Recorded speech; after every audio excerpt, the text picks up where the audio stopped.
360 interview. Rick, thanks for being with us. For the record, I just want to get a couple things clear. You had said you served 2.5 tours in Iraq with the Marines. In fact, you were never a Marine. You were never in Iraq, correct? This is correct, Anderson.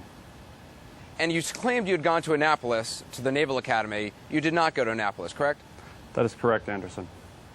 And you claimed you were at the Pentagon on 9/11. You told a very dramatic story about being in the Pentagon on 9/11. You were never there. That is correct as well. Where were you on 9/11? I was in San Jose, California, watching it in horror on TV with a few other people. Were you incarcerated? No, I was not at the time. Were you in a hospital? No, not a mental hospital. It was a homeless shelter. Are you a pathological liar? I don't think I'm a pathological liar. Why did you tell all these lies? It came to be a combination of a couple of things. One, some severely underdiagnosed mental illness, and two, being caught up in the moment of an election and being surrounded by people who were passionate and loved what they did. Why did you pick veterans? I mean, how did you come up with all these stories that you told? I came across a man who had been denied his medical benefits.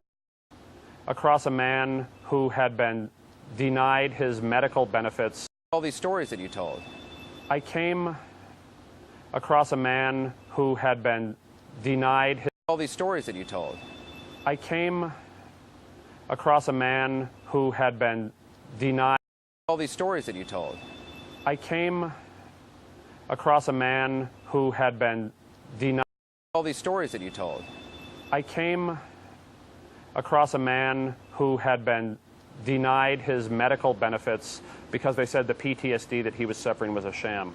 I tried to do what I could to help him by writing letters, by talking to people, by acting as a go-between between elected officials and the gentleman himself, who did not feel he needed to go to elected officials. And one case, in my mind, convinced me that I could help a lot more people. So you believed you could help more people by then, what, adopting his story as your own story? No, by putting on a production, which I'm sorry for, which I want. Putting on a production, which I'm sorry for, which I. Which I'm. Your own story?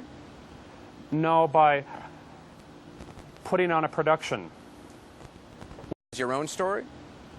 No, by putting on a... Your own story? Your own story? Your own story? Your own story? Your own story? Your own story? No, by putting on a production, which I'm sorry for, which I want to take responsibility for in whichever way that's going to happen. There are... From what I understand, the FBI is looking into this to see if these allegations are, in fact, prosecutable, and it'll go forward from there. Hopefully the people that I hurt can, in some way, gain closure from that, and I myself don't know what I can do short of leaving them alone and not being in their lives to make that happen. Well, the FBI, as you mentioned, is investigating this group, the Colorado Veterans Alliance, which you started. Can you categorically say that you did not take money from people who thought you were a veteran? That you did not embezzle money, essentially, from this group? We did not take money to use on non-veterans projects. I did not enrich myself on this. I did not gain any money from this.